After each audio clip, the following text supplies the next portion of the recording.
Could you imagine working up to 40 hours a week, making your company millions of dollars, and receiving no payment of it at all? This is the common issue when it comes to Division I athletes every year. College athletes have multiple reasons for wanting to receive payment of some sorts. They work as employees, sacrifice their education, and even deal with lifelong injuries by themselves. Many believe that scholarships is their payments, but it goes much deeper than that. Student athletes have some of the busiest schedules, sometimes even more than full-time jobs. While the employers earn billions annually off the athletes' hard work and dedication. Two law professors, Robert and Amy McCormick, at Michigan State University found that the National Collegiate Athletic Association holds Division I athletes as employees under federal labor laws. Mr. McCormick, the attorney for the National Labor Relations Board under Jimmy Carter, felt that college students worked harder than most of the actual workers on the campus, and they needed to be compensated for their hard work and given benefits like full-time employees. College athletes put in countless hours of practice, watching films, and working out to improve their skills, so much so that they do not have the extra time to be employed and earn money to pay for the things their scholarship does not cover. There are some college athletes that are not even given a college scholarship, so they have to fund all of their expenses by themselves. Those individuals who disagree with paying college students say they are earning their pay through scholarships. However, these scholarships do not pay for all the college athletes' expenses. For instance, student athletes do not have the ability to visit their home and family during their off time in school, since the scholarships does not pay for the expense. Not only does Division I athletes promote big NCAA tournaments racking in millions of dollars, but they also bring a huge marketing side to the colleges major athletes attend. When a team has a long tournament run and have a successful season, many students will attempt to attend the talented winning colleges. One prime example would be the Kentucky Wildcats. This college has had the history of the past few years of being the best Division I athletes around for basketball. This improves their chances of recruiting more superstar freshmen for their college. But it also promotes their college as a whole, increasing the attendance of their college. When growing up as a child, many times your parents will have a favorite college team, and on some occasions, they do not even attend that college. Some of this can be accounted to successful sports teams.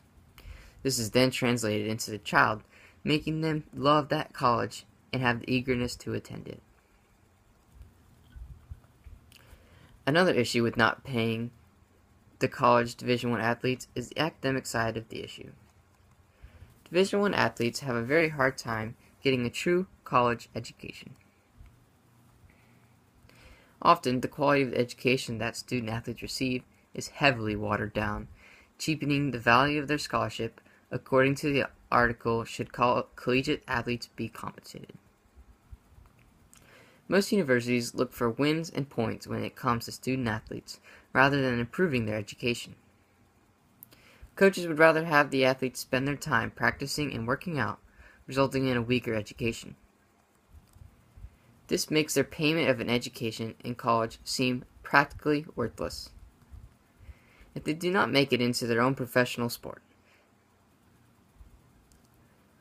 Colleges often make athletes miss entire classes, dampening their learning and forcing the student athletes to work harder to maintain good grades. The academic life of a student athlete comes second to not only the students, but also the university. The common nightmare for every student athlete is getting injured. Most scholarships dedicated to student athletes rely on the ability for the athletes to play. Once the athlete has an unfortunate event of an injury, they can be stripped of every single penny worth of the scholarship. This could be a major issue for most college athletes, since some share a deprived past where they usually cannot afford to further their college education. This leaves the student athletes in a big, tangled mess. These unfortunate student athletes who dedicated their entire life towards their sports feel like their life is ruined, all because they had one unfortunate injury.